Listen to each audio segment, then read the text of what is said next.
Hey mini enthusiasts, how are you doing? Welcome back. I hope you're all well and I hope you're having a great day. So I've taken a bit of a break from the messy jobs this week and decided to talk about some exciting stuff like the cylinder head, which has been reworked by Stuart Gurr to match the supercharged engine. I've also got a bit of an ingenious solution for how to keep it all cool under the bonnet when we're running that extra brake horsepower. So let's get straight into this week's video. So following last week's video, I was really pleased how that Raptor come out on the inside of the wings and underneath the arches. That video divided opinion a little bit. I've used Raptor a few times now. I've always been very pleased with how it's come out and the type of finish it gets. It is a bit messy, so I went and got my hair cut this week and the hairdresser told me I had a load of blue Raptor in the back of my hair, which no one told me about. I've been going to work like that. My wife didn't tell me, so thanks for that. I must look like a right plonker. But yeah, really pleased with how it come out. I did have some questions actually about applying Raptor over painted surfaces. Did a bit of research, read the instructions. Yes, you can apply it over painted surfaces. You can apply it over stone chip. It does not recommend applying it over like rubberized stone chip or any type of bitumen sealer. It actually recommends the only sort of rubberized seam sealer to go over the top of is Tiger Seal, which is what I used. There is a bit of existing sort of stone chip which is on the flitch panel, and that's from that stuff is hard as a rock now. You can't really take it off, or it's quite difficult to get off with a wire brush. So it's a pretty hard surface, which the instructions say it's okay to go over the top of. The rest of the inner wings and behind the front panel are very, very barely painted, or they're just in primer. So as long as it's keyed up, absolutely fine. I did just want to mention as well, so looking at the YouTube statistics, 52.6% of you are not subscribed. So do me a favour, hit that subscribe button. You won't miss a video and it's completely free. Right, let's have a look at this cylinder head. So here we have our two cylinder heads. This is the new cylinder head. This is the original cylinder head that come off the car and is standard equipment on a 998. It is a CAM 4810 casting. This is a 12G 295 casting. This actually come from an 1100 Morris taken out of a scrapyard in 1971 by Graham Woodier, one of the subscribers to the channel, and he donated it to me for this project. Now, this cylinder head has been reworked and I'll talk about what's been done there. It's been painted by my wife Angie in this putrid yellow colour, which is the original colour of the standard engine. I think it's actually called Speedline Yellow, but typically if you look at an original engine, it's not quite as bright as this because they didn't paint the paint on very thick, and I think you got the rusty colour or the brown colour of the metal underneath, so it was never quite as bright as this is, but it actually looks really good. So biggest differences here, when you look on top, actually there's very little difference. They look pretty much identical, and this cylinder head has been skimmed on the bottom, on the face, and skimmed on the top here. So when we reassemble it, there are actually some shims here that go underneath the rocker post to lift the rocker posts up, because we've taken some metal out to make sure all the valve sort of angles and ratios remain good or remain the same again. Now I'm just going to turn the cylinder heads over and we'll have a look at the main differences underneath. So this new head has been ported, it's been skimmed, and it's got new valves in it. The valves are 3 angle, so they're cut with 3 angles on the valves. And the valve sizes are 33mm inlet and 28mm exhausts. And there's been some work on the combustion chambers as well. If you look at it versus the standard head, there's less shrouding around the valves here just to open it up, get the airflow a little bit better. And this nose here in the combustion chamber has been smoothed off, not completely got rid of, but has been smoothed off here, which all aids in the gas flowing of the engine. This has had a very light skim. We want to actually lower the compression ratio on this car, because if you're running a boosted setup, either supercharged or turbocharged, you want to be running low compression because you're forcing air into the combustion chamber. Depending on the amount of boost you're running, it might be 1.5 times the amount of air that you would get in the engine under sort of natural aspiration. So this is running 8.2 to 1 compression ratio, and the actual cylinders themselves, the combustion chambers, are matched. They are 30 cc, so they'll allow sort of 30 cc volume of air in these chambers here, which is much more than the original cylinder head. Now let's just have a look at the intake and exhaust ports. So just turning the heads on their side, this is where you see a big difference as well. So if you look at the port sizes, so these are exhaust ports, these are the Siamese inlet ports. The size of them are much bigger on the new cylinder head. Same for the exhaust ports, and then if you look down inside, it'll probably be quite hard to see, but they've been worked inside as well, and we've got bronze valve guides in there compared to the original, which is very restrictive.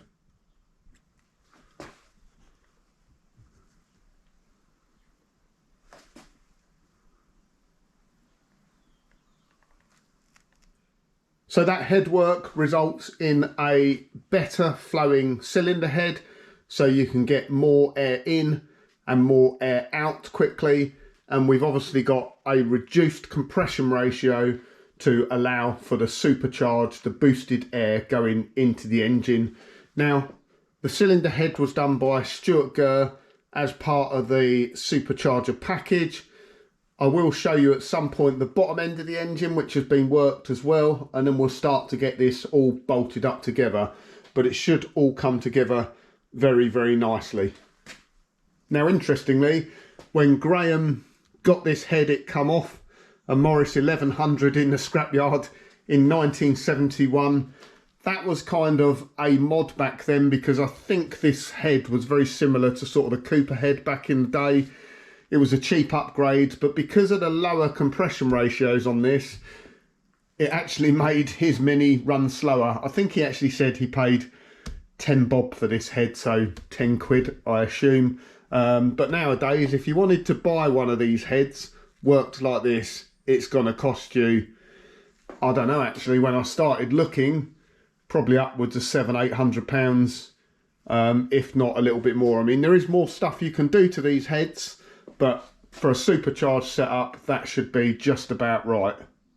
So like I've mentioned before, interesting thing about this car, this shell, it must have been one of the very last 998cc carburetted Minis. After this, they went to the 1275 Sprite and then introduced fuel injection, why we get, which is why we've got extra brackets on the bulkhead and things like this, and why we've got this gaping great big hole in the inner wing here. That would be for an electric fan, which is for the 1275 cars to aid with cooling.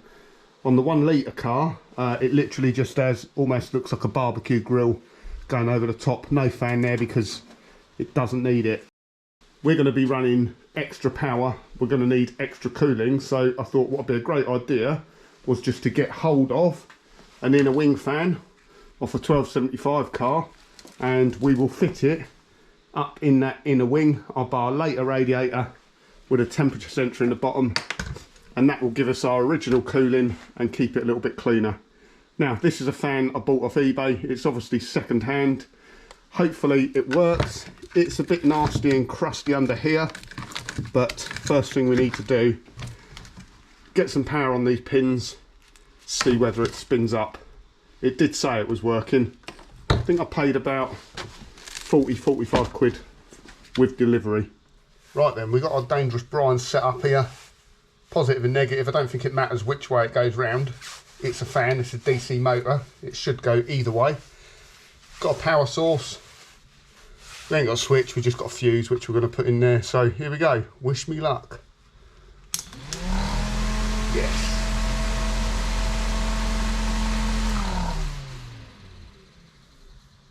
Well, that's good news. It works and it moves quite a bit of air, which is great.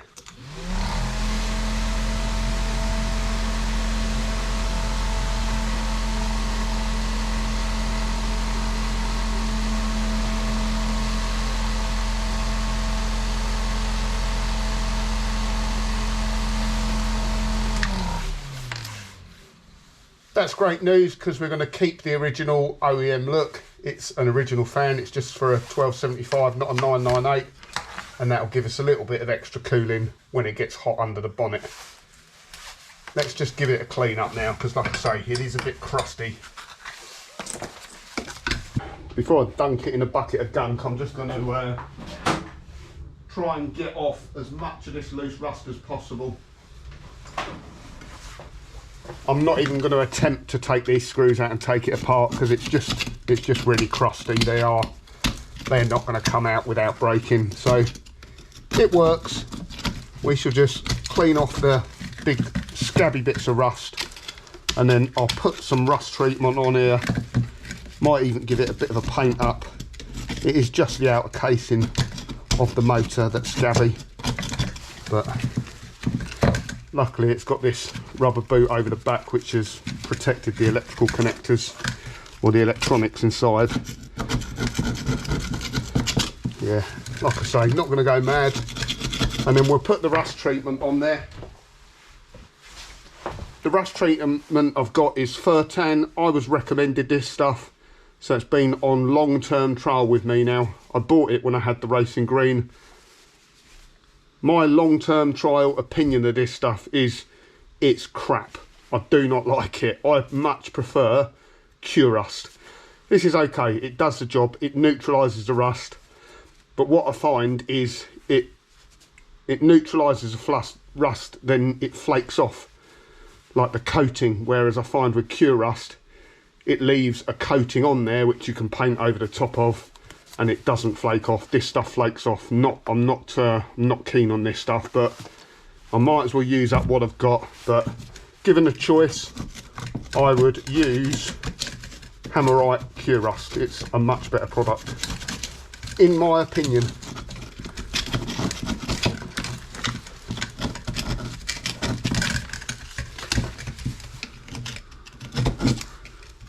Right, I'm not going to go mad on this. That's all the big lumps off.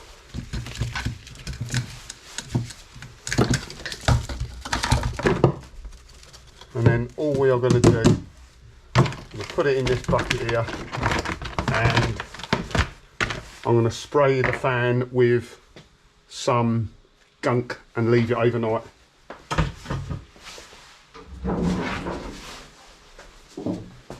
And by gunk I mean brush on engine degreaser.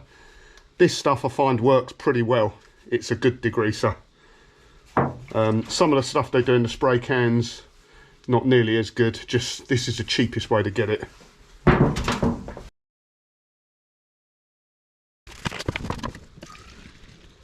What's also very useful about this degreaser is if you use it in like a bucket like this, obviously it starts out really dirty and then all the sediment will settle to the bottom. And if you can skim off the top, the gunk, you can reuse it again. Literally, you know, you just leave it for maybe a few days to settle, and then, yeah, you can get more usage out of it. You don't need to throw it away straight away. You can probably reuse it about 3 or 4 times, so it's quite cost effective.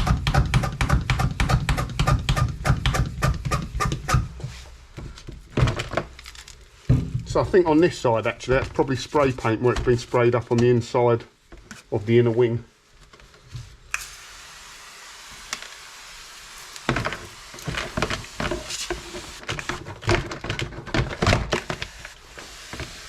It's got a bit of a scent to it as well. Eau de gunk.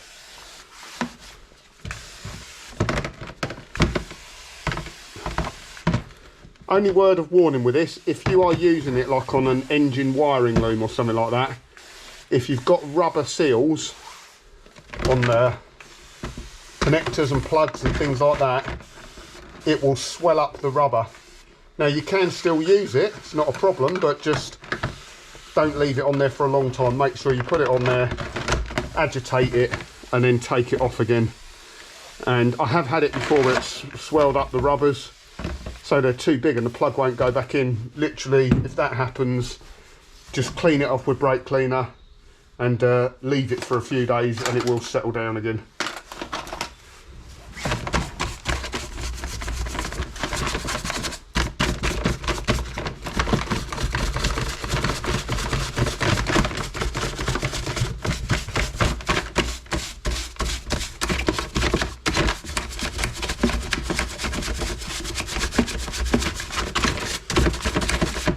say, it's good stuff. It's already eating into that. I think on that fan on the inside there's a mixture of paint and like just tar, road tar, because it's up inside that inner wing.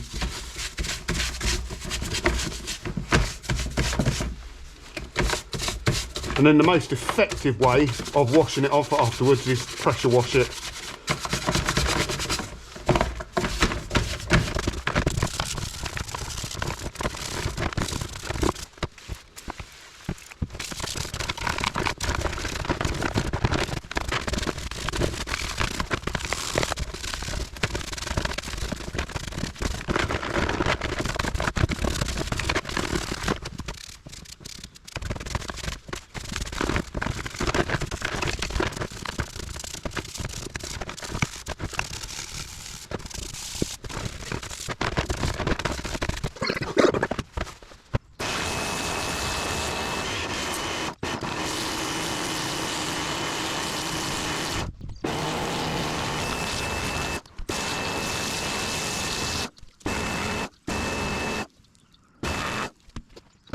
Right, so there we go. That's our fan all cleaned up now.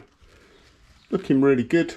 I'm probably going to chuck it in the airing cupboard for a week, let it all dry out thoroughly.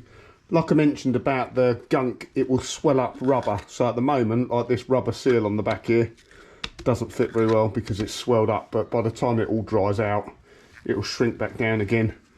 Great thing about using the original fan as well, I've got the rubber bung here which goes through the inner wing. So, and I'm not quite sure, but hopefully the loom I've got on the car has got the wiring plug for it as well.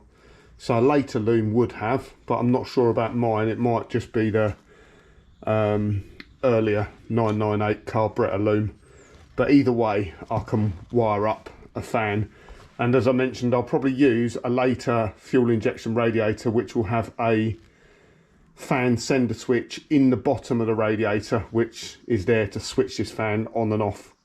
So there we go. I hope you enjoyed this week's video. Just remember, if you're not a subscriber, of which 52.6% of you are not, do me a favour, hit that subscribe button. It's free. If you enjoyed today's video, please give it a thumbs up. And if you drop me a comment, I do read all the comments. I'll be back to you again next week. Cheers.